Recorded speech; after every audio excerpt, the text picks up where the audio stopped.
Ay, nako. Oh. Ah. Anyway, kayo sa market, kayo yung mga tindera. Gusto ko lang ipaalam sa inyo na nakarating sa amin yung istorya last week. And I just want you to be assured that your city government is acting on the matter. As I have said, hindi natin papayagan ang tao mang-abuso ng kapwa.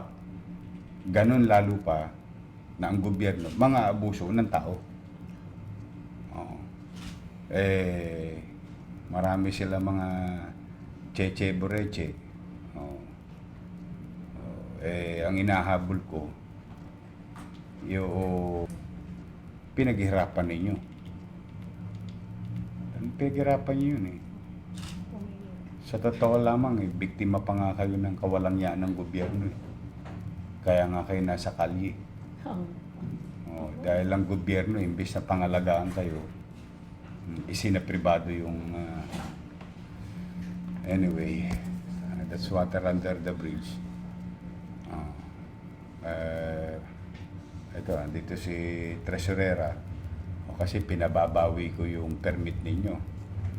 Dahil nga lumalabas na hindi kayo nagbayad. Pero ang totoo, nagbayad kayo. O ngayon, nakakulong ngayon yung mga tolongges na yun. At pag hindi siya nagbago, at hindi niya sasabihin yung mga kasapakat niya, lalo siyang malulugmok. Kasi walang piyansa ito. Syndicated stopper ito. Kasi ang ano pala nila dyan, ang katwiran nila nung araw, pag nahuhuli ng mayor, SO lang. Nililipat lang. Nakakanda-kuba-kuba na nga ako kakalikom ng pera eh. Sa totoo lang. Hanggang ngayon, masakit ang likod ko. Okay lang yun. Hindi ko mapayagan na yung gobyerno pa ang nang-api sa inyo. Ang total na nawala sa inyo is 487,000. Huwag na kayong mag-alala. Nasa Hoyo pa yung loko, di ba? Di ba? Nasa Oblo pa. Wait lang. Nasa loob pa yung ano. At well, it's up to her kung paninindigan niyang siya lang. Ako hindi ako naniniwalang siya lang. Kayo ba naniniwala siya lang? Di ba? Imposible, di ba? Kasi may transaksyon yan eh. Baka po may threat, kaya hindi siya. Ano niya yung threat? Parang na rin yung pinatay ang sarili niya sa loob ng kulungan. Walang piyansa yan. May anak di siya o may pamilya siya. Ano ngayon ang mahalaga? Yung dignidad niya, yung pagkatao niya, para proteksyonan niya yung iilan na meron pang peperwisyoin. Nahuli lang namin eh. Kung di namin nahuli, lusaw na pero ninyo. Kung paano nalulusaw ang mga makeup ninyo sa gitna ng araw. Yes po, Diba? Mayor. Yes po. Yes po. Umulan, uminit. Hindi kasi naintindihan ng mga yan eh. Umulan, uminit, bumagyo, alimuom, nangabilasa yung mga paninda ng tao. Kakahimas dito, himas doon. Wala naman silang ano eh. Yun ang hindi ko nga makita eh. Walang compassion eh. Yeah.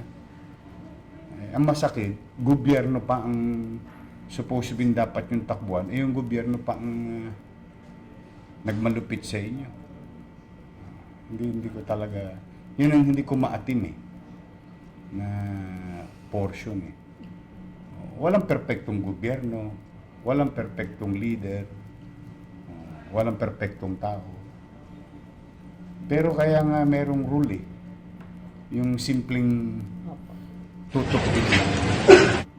Walang lalabas sa linya. O dito allowed kayo, dito hindi kayo allowed. O ito obligasyon mo.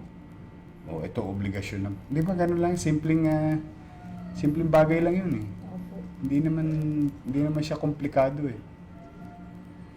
So anyway, ito na yung pera. Oh. Sinoli nila. Dahil hindi ako naniniwalang sinoli niya. Opo. Ako talaga nila ito. Nila. Ngayon, kung pipilitin niyang panindiganan yung solohin niyan lahat, wala na akong magagawa. Saka binigyan ko ng pagkakataon niya, kaharap si Treasurer. Kaharap sila. Talagang binigyan ko ng pagkakataon. Hindi ako nagdamot ng pagkakataon sa kanila. Kasi nga, katulad yung mga Tolonges na yun. Binigyan ko silang pagkakataon. Humalinat kayo dito kayo sa gobyerno ng Maynila. Pumunta kayo rito. Buti, nakinig ang mga magulang. Nakinig yung mga anak. Ngayon, maliwanag sa isipan ng tao ano yung tunay na nangyari at ano yung mangyayaring legal. Hindi na yung sabi-sabi lang ng ilan. Ayan, Treasurer, issue na sila ng permit. Salamat po, Mayor. Maghanap buhay kayo. Opo. Maraming salamat sa inyo at patuloy kayo naniniwalang may gobyerno ng Maynila. Yes po. Salamat po talaga, Mayor. No harm will come to you. Clean up your place. Hintayin ninyo.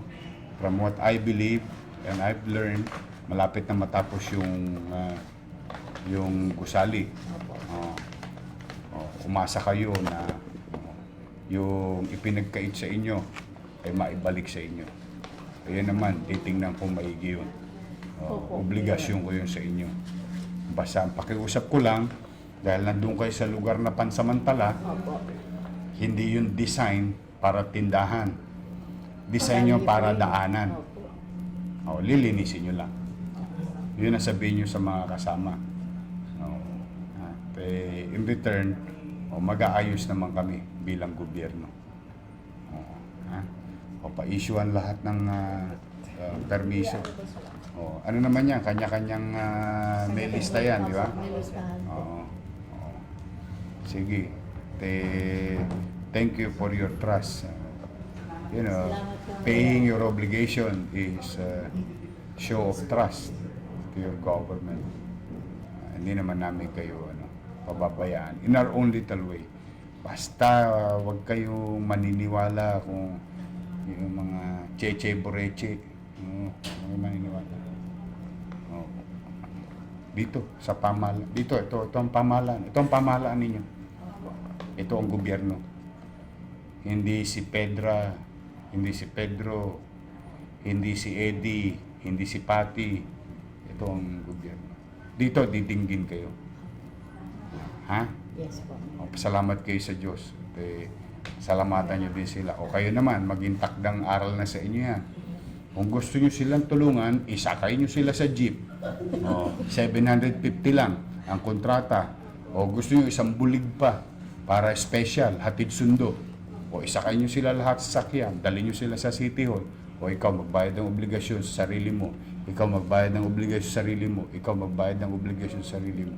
Para makita mo na yung binibigay mo sa gobyerno, nakukuha mo, kwentas klaras, piso sa piso. Opo, Mayor. Yun ang maging takdang aral sa inyong lahat.